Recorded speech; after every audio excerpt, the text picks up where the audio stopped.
Good afternoon.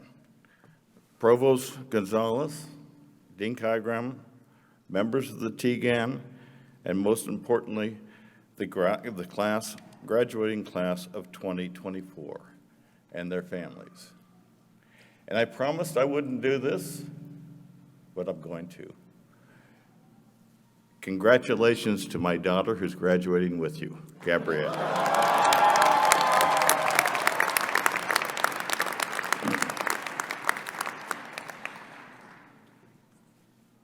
Your achievement in getting this far is terrific. You've earned your acknowledgement. You've earned everything that you're going to get out of being a Thunderbird graduate. But don't get too cocky.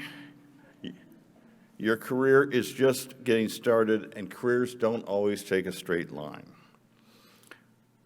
Outcomes can be a surprise.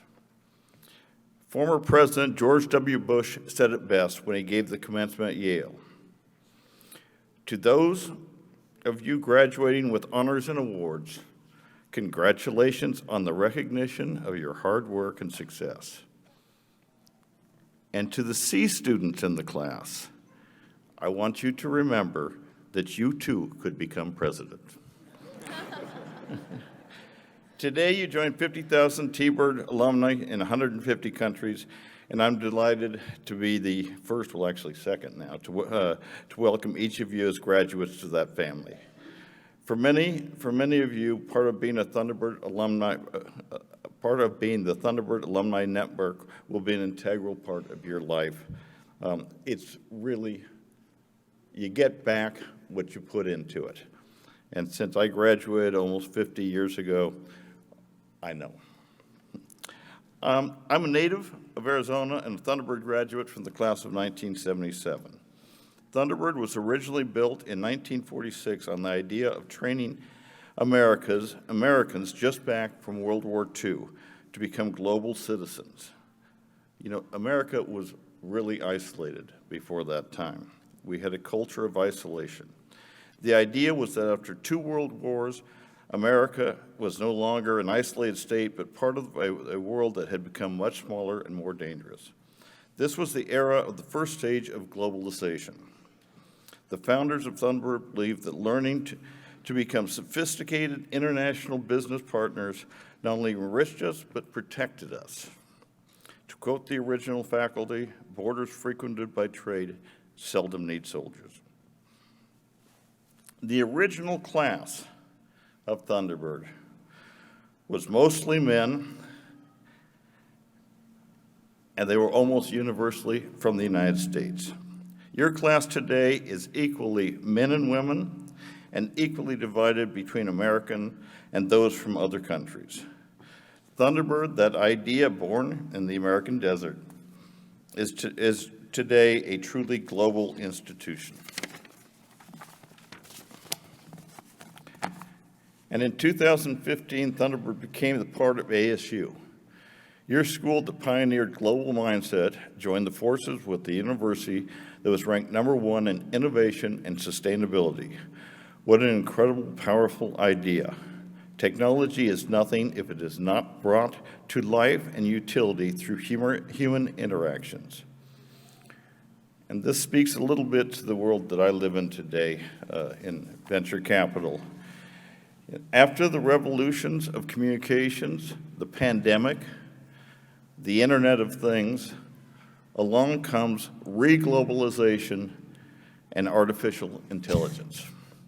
Artificial intelligence will transform the world, but artificial intelligence is driven by data, and centralized authoritarian regimes are better at collecting data than democracies. Democracies prize your privacy and your rights. Democracy's ability to compete will define the future, and you are the frontline soldiers.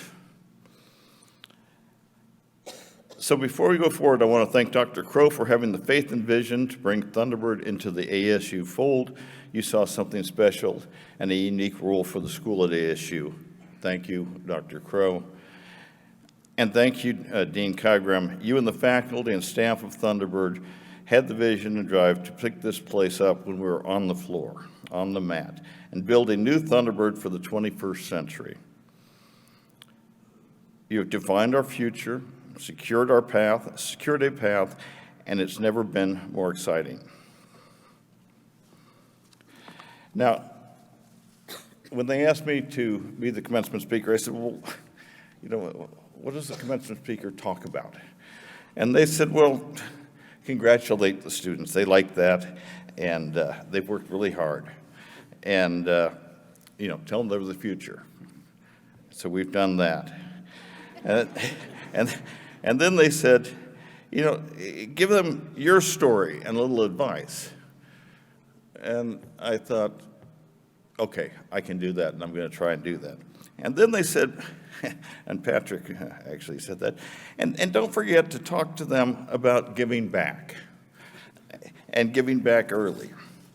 So, my story, which I'll tell you very quickly, is I joined the Chase Manhattan Bank training program out of Thunderbird. Chase was everything that I thought I wanted, and I was the first in my class to receive an offer. I was thrilled beyond speaking to be in international finance, already thought of myself as an international financier, and was probably insufferable.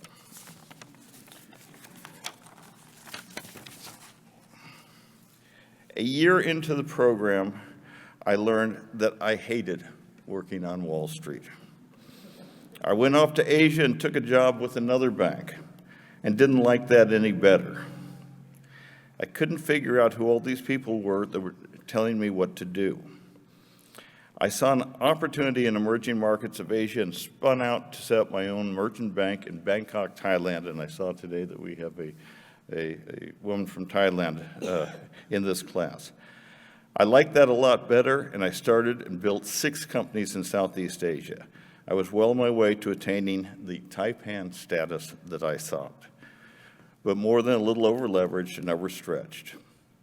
In 1997, the Asian financial crisis sunk my boat. I returned to New York. I was 45, broke, with a young family and no job. One day, I literally bumped into an old friend coming out of the Racket Club on Park Avenue in New York. We had a cup of coffee, and he explained the private equity firm that he just started in the United States. He was hoping one day to go international. I loved the strategy, and I convinced him that the time to go international was now, and the guy to do it was me. We got it right. The managing partner in New York was a Stanford MBA. The managing partner in Menlo Park in the Technology Center was a Harvard MBA. The managing partner in the Boston office was from Sloan, MIT. And of course, the managing partner international was a Thunderbird. Over the next 20 years, we partnered with almost every major sovereign wealth fund and built offices, raised money, and invested in Europe, the Middle East, and Asia. In 2010, we hired an old classmate of mine, Brian O'Neill, the former chairman of JP Morgan in Latin America. And in 3 years, he established us as a market leader in the region. We became the largest firm in the world in our business.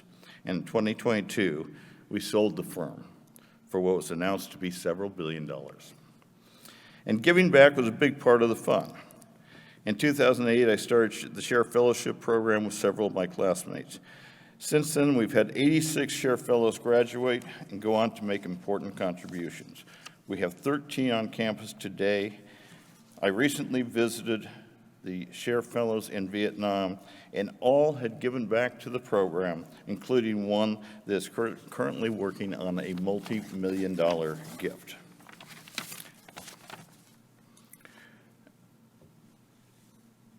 So Thunderbird gave me a start and remained an important part of my life. I salute this extraordinary graduating class of 2024. My generation has left you with many challenges and also some amazing gifts. Embrace the opportunity.